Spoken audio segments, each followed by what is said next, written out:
జీవి గారు ఒక పోస్ట్ పెట్టారండి. దాంతో గుంటనక్కలు మొత్తానికి గోప్ పగిలిపోయినట్టు అయింది. ఈ వీడియోలోకి వెళ్ళక ముందు ఒక ఎగ్జాంపుల్ చెప్తాను మీకు. మనం రోడ్డు మీద బండి వేసుకుని వెళ్తున్నాం. ఎవరో ఎదుటి నుంచి వచ్చి ఆ కారుతో మన బండిని గుద్దారు.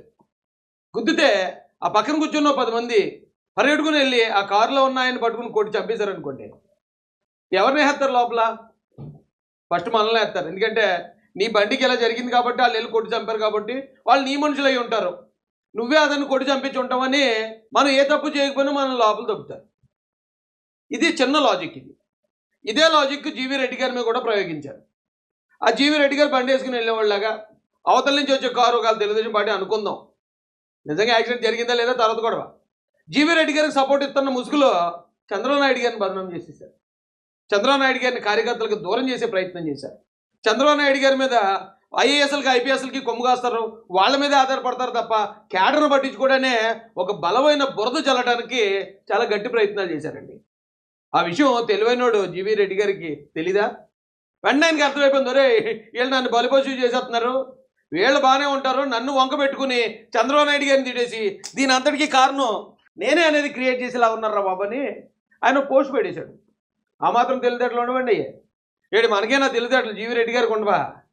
ఇమీడియట్గా పోస్ట్ పెట్టడంతో అందరికీ సమాధానం చెప్పాడు ఆయన. ఆయన పెట్టిన పోస్ట్ ఏంటో ఒకసారి చూద్దాం.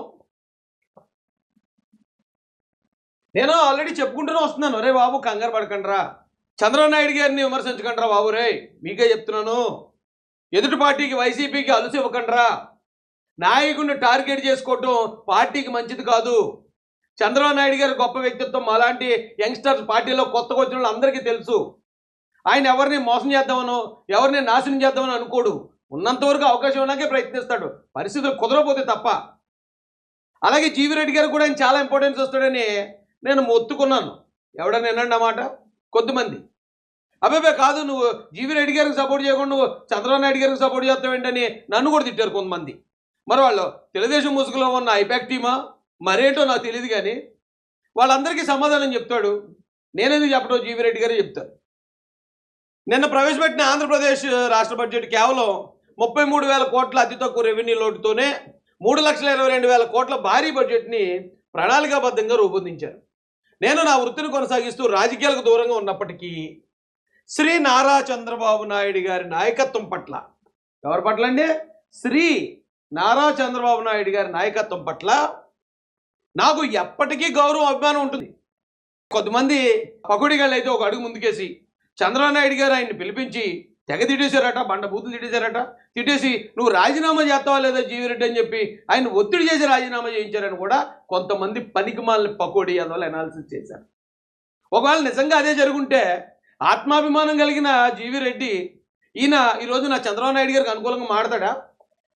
మాట్లాడకుండా సైలెంట్ అయిపోతాడు. ఎందుకంటే ఆయనకు ఆత్మాభిమానం ఎక్కువే. ఇలా వచ్చి సపోర్ట్ చేయడు కదా. అందుకే కంగారు పడకండిరా బాబు అని చెప్తాను నేను. ఎగిరెగిరి పడకండిరా వెంకయ్య మల్లారా అని చెప్తాను నేను. ఎంటాడా ఎవడన్నా నా మాట? పార్టీని మొత్తం బదనాం చేసి పాడేయడానికి తయారయ్యారు. ఏమంటే తక్కువ కాలంలోనే టీడీపీలోనూ ప్రభుత్వ వ్యవస్థలోనూ నాకు గౌరవప్రదమైన బాధ్యతలు అప్పగించటం నా జీవితంలో ఎప్పటికీ మర్చిపోలేను. ఏం చెప్పండి ఆయన చంద్రబాబు నాయుడు గారి కోసం? తక్కువ కాలంలోనే పార్టీ పదవులు, ప్రభుత్వంలో పదవులు కూడా ఇచ్చిన నారా చంద్రబాబు నాయుడు గారిని నేను ఎప్పటికీ మర్చిపోలేను. అంత విశ్వాసం ఉన్నాడు ఆయన. దాన్ని చంద్రబాబు నాయుడు గారి మీద అంత విశ్వాసం చూపిస్తున్నాడు ఆయన. ఆయన అడ్డుపెట్టి ఆయన బాగానే ఉన్నాడు కదా, ఆయన వెనకేసుకొస్తూ చంద్రబాబు నాయుడు గారిని అటాక్ చేయటం. ఈ అవకాశానికి నేను ఎప్పటికీ మా సార్ శ్రీ నారా చంద్రబాబు నాయుడు గారికి రుణపడి ఉంటాను. ఎవరికటండి? మా సార్, మా ఎక్స్ సార్ కాదు, మా ఎక్స్ బాస్ కాదు, మా సార్ అంటే ఎప్పటికీ కూడా ఆయనే మా నాయకుడు అని ఇండైరెక్ట్గా చెప్పకనే చెప్తున్నాడు కదా ఆయన. ఇప్పటికీ కూడా చంద్రబాబు నాయుడు గారు మా సార్ అంటున్నప్పుడు ఆయన అడ్డు పెట్టుకుని నారా చంద్రబాబు నాయుడు గారిని బదనాం చేద్దామని ప్రయత్నించిన వాళ్ళు కనీసం ఇప్పటికన్నా కాస్త సిగ్గు తెచ్చుకోండి. కంగారు పడకండి. మనకి మనసులో కొన్ని ఉంటాయి. ఓకే, గవర్నమెంట్ మంది వచ్చినప్పుడు నేను గతంలో పనిచేశాం కాబట్టి మాకు అది జరగలేదనే ఆ చిన్న చిన్నవి ఉంటాయి, కాదంటలేదు. కానీ వాటిని ఇలా వేరే సందర్భాన్ని ఉపయోగించుకుని మొత్తం పార్టీని బదనాం చేద్దాం, నాయకుడిని బదనాం చేద్దామని ప్రయత్నించకూడదు. అది ద్రోహం అవుతుంది పార్టీకి. నీకు నిజంగా ఏదైనా సమస్య ఉంది కదా, నేను పార్టీలో నీకు పలానా గుర్తింపు దక్కలేదు, లేదా పార్టీలో నీకు ఇంకోటి ఏదో కావాలనుకున్నావు, అది జరగలేదు. జరగనప్పుడు నువ్వేం చేయాలి? ఏమంటే ఇదిగో నాకు పార్టీలు జరగలేదు, నేను వ్యతిరేకిస్తున్నాను, నాకు అర్జెంటుగా ఇది కావాలి, అడుగు, తప్పలేదు. కానీ ఇలాంటి డొంకట్టుకుని లాగుదాం, ఎక్కడ ఏది దొరుకుతుందో దాన్ని పట్టుకుని మన అక్క సంతో తీర్చేసుకుందాం, ఏం పద్ధతి అండి ఇది? ఏం పద్ధతి ఇది? ఆంధ్రప్రదేశ్ అభివృద్ధి ప్రజా సంక్షేమం కోసం 2029లో కూడా మా సార్ ముఖ్యమంత్రి అవ్వాలి. రాష్ట్ర పురోగతికి ఆయనకు మద్దతుగా నిలవటం ప్రతి అభివృద్ధి కోరుకునే తెలుగు వ్యక్తి బాధ్యత. 29లో కూడా నారా చంద్రబాబు నాయుడు గారే మా సార్ అని చెప్తున్నాడు ఆయన. అలాంటి వ్యక్తిని పట్టుకుని నాకు ఒక పరిస్థితిలో నాకు డౌట్ వచ్చిందండి.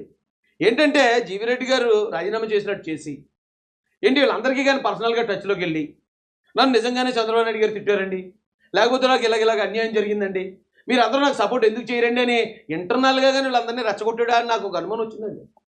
వీళ్ళందరికీ ఎందుకంటే ఎంతమంది జీవి రెడ్డి గారికి అనుకూలంగా చంద్రబాబు నాయుడు గారిని తిట్టేటువంటి, అది టీడీపీ అనుకూలమైన వ్యక్తుల్లాగా ముసుగేసుకుని జీవి రెడ్డి గారు కానీ ఇదంతా నడిపిస్తున్నారా అని అనుమానం వచ్చింది. అందుకే నేను ఇప్పుడు వచ్చి ఆయన గురించి తప్పుగా మాట్లాడలేదు. కానీ అనుమానం వచ్చినా ఆయన అలాంటి వాడు కాదు, నేను మాట్లాడాను కదా, అంత కన్నింగ్ వ్యక్తి అయితే కాదు అనుకున్నాను. నిజంగానే ఇప్పుడు ఈ పోస్ట్ తోటి ఆయన ఎంత జెన్యూన్ అనేది ప్రజలకు తెలియజేశారు. ఇప్పుడు దాకా మేము ఆయన గురించి అంత గౌరవంగా మాట్లాడడం కరెక్టే అనేది నిజంగా మా ఆంధ్రకు కూడా సాటిస్ఫాక్షన్ ఉందండి. లేకపోతే అప్పటి వరకు ఎవడెవడో వచ్చేస్తాడు, జీవి రెడ్డి గారు లోపల పిలిచి తినేశారంటే అంటాడు ఒకడు, లేదు లోపల కూర్చోబెట్టి రాజీనామా లేక రాయించేశాడు అంటాడు ఇంకొకడు. దారుణంగా ప్రచారం చేశారు. మరి ఎక్కడ పెట్టుకుంటారు మోకాలు ఇప్పుడు? నేను గత 2 రోజులుగా నేను మాట్లాడుతూ ఉంటే అబ్బాయి నువ్వు జీవి రెడ్డి గారు సపోర్ట్ చేయకుండా చంద్రబాబు నాయుడు గారు సపోర్ట్ చేయడం మేము వ్యతిరేకిస్తున్నాం అన్నారు. మరి మీరు ఎక్కడ పెట్టుకుంటారు? ఇక జీవి రెడ్డి గారు చెప్తున్నారు వచ్చి. అయితే కొంతమంది నాతో మాట్లాడారండి, కొంతమంది ఎన్ఆర్ఐ టీడీపీ వాళ్ళలో ఓ చిన్న సంతృప్తి ఉంది. ఏంటి అంటే పార్టీ గెలిచిన తర్వాత మమ్మల్ని మాకు సరైన ప్రాధాన్యం ఇవ్వట్లేదు, లేదా మాకు కనీసం ఒక టీటీడీ దర్శనం కూడా దొరకట్లేదు, మమ్మల్ని సరిగ్గా గుర్తించట్లేదు అన్నారు. ఓకే, అలాంటివి ఏమైనా ఉంటే కమ్యూనికేట్ చేయండి. అది ఏ పార్టీలోనే జరిగేది. పైగా ఇప్పుడు ఏంటంటే ఈ 3 పార్టీల కూటమి, మన పార్టీ ఓన్లీ మన పార్టీ ఒకటి అధికారంలో ఉంటే మనకు దక్కిని ఏవైతే ఉన్నాయో అవి ఇప్పుడు దక్కాలంటే కష్టమే.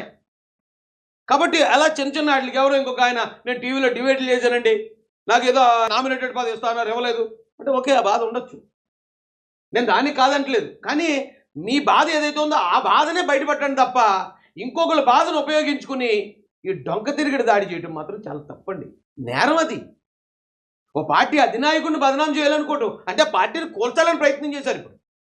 ఇప్పుడు దాకా ఎవరైతే ఈ నడ్డు పెట్టుకుని జీవి రెడ్డి గారు నడ్డు పెట్టుకుని టీడీపీ తప్పు చేస్తుంది, కార్యకర్తల్ని అన్యాయం చేసేస్తుందని తప్పుడు ప్రచారం చేశారో వీరందరూ టీడీపీని కూల్చడానికి రాజ్యద్రోహం చేశారంటారు నేను.